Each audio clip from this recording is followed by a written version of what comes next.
Mga master, dahil Enero na po at lahat tayo ay nag-aabang sa mga mabubuting balita ngayong taon, particular sa PBB 2022. Sa episode na ito ay pag-usapan natin ang isa sa mga malaking pagbabago sa guidelines ng PBB 2022 kung ikukumpara natin sa guidelines noong PBB 2021. So dito po mayroong pagbabago sa scoring na requirement ng PBB Secretariat para ang isang agency ay maging eligible sa performance-based bonus ngayong taong 2022.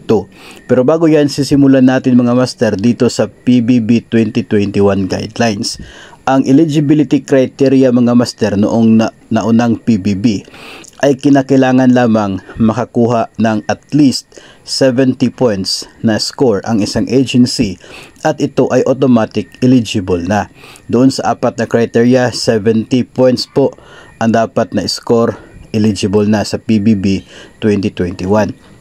Pagdating ngayon dito sa PBB 2022, itong inaabangan natin na resulta at kasalukuyang ini-evaluate pa ng PBB Secretariat ay nagbago, no, mayroon pong nadagdag dito sa eligibility requirement na 70 points na score.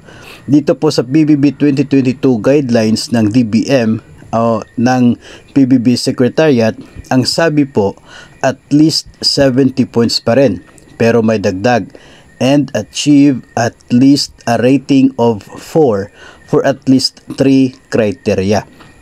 So dapat po doon sa apat na criteria para sa PBB, apat na criteria yon, dapat mayroong 3 criteria na ang score ay at least 4. Ibig sabihin, dapat 3 out of 4 criteria mga master na ang score ng agency ay either 4 or 5. So kung ang isa pong agency ay isang 4 lamang yung score, isang 5, the rest ay nandun na po sa 3, kahit aabot siya ng 70 points, hindi pa rin siya mag-eligible. Kasi dapat 3 talaga sa criteria ang yung score ay 4 or 5. Ito po yung mga criteria ng PBB: performance results, process results, financial results, at itong citizen or client satisfaction. Sa apat na ito, maximum score po ay 5.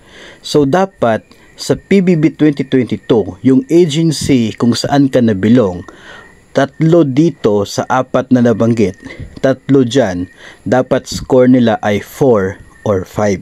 Hindi pwede na 2 lang. Dapat 3 talaga sa kanila. At least 3. No, either 3 or silang lahat, yung score ay 4 or 5. So pinakamababa dito na score na pwede makamit ng isang agency ay 3 4, which is equivalent already to 60 points. At yung pang-apat na criteria, dapat at least 2 naman yung score doon. Kasi yung 2 is equal to 10 points. So 60 plus 10, 70 total na score. Total na points niya. So eligible pa rin. So dapat at least talaga 3 ay 4 ang score at ang isa ay 2. No, if ever magkaroon ng isang 5, so yung pang-apat pwedeng 1 na lang yung score nila kasi meron pa rin itong total score na 70 at eligible pa rin. Ang nakikita nating dahilan dito mga master ay hindi po para maging mas mahirap ang pagiging eligible sa PBB, kundi nakikita natin dito na ang gusto lamang mangyayari ng PBB Secretariat, ito pong Interagency Task Force na siya pong nag-i-evaluate ng performance ng mga government offices, ay maging consistent ito doon sa apat na criteria. No? Kung 3 sa mga criteria mayroong score na 4, at least 4 ang isang agency, ang ibig sabihin po doon ay maganda yung serbisyo at naging performance ng buong agency. No, kasi nga nandoon na siya sa almost perfect na score level ng performance. 3 pa naman doon sa criteria ang almost perfect. So consistent siya.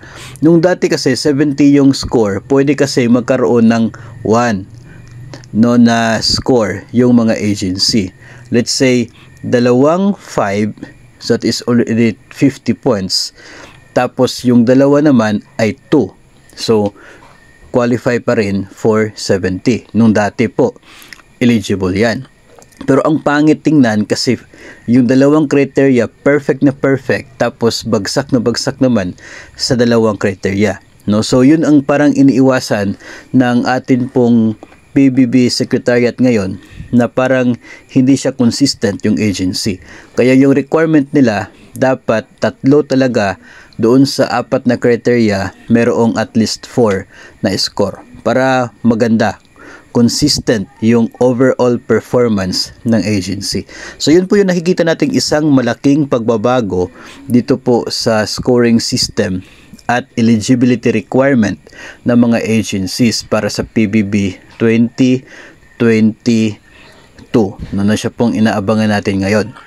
Ngayon, kung tatanungin ninyo ako kung kumusta yung performance ng DepEd noong nagdaang taon using this criteria, kung papasa ba ang DepEd, ang sagot po ay hindi.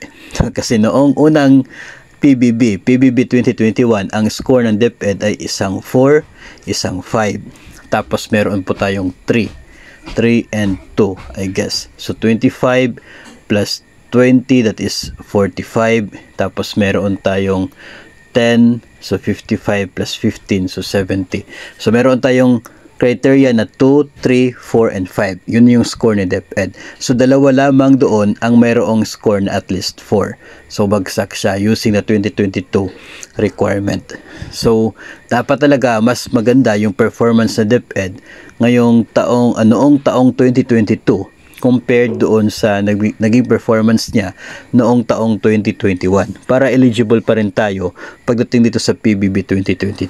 At yun pong resulta ng evaluation, yun po ating inaabangan ngayon kasi noong PBB 2021, January po nung lumabas ang resulta. So ngayon, January din, ay sana yung PBB 2022 result ay lalabas na para malalaman po natin kung mayroon ba tayong aasahan na matatanggap na performance-based bonus kung eligible yung ating agency, or wala tayong aasahan kung bagsak doon sa scoring requirement ang ating pong agency. So tayo po ay patuloy na magbibigay ng updates tungkol dito sa ating mga nalalaman pagdating po dito sa guidelines ng PBB 2022 at maging sa kanya rin po magiging resulta kapag ito ay ilalabas na ng PBB Secretariat.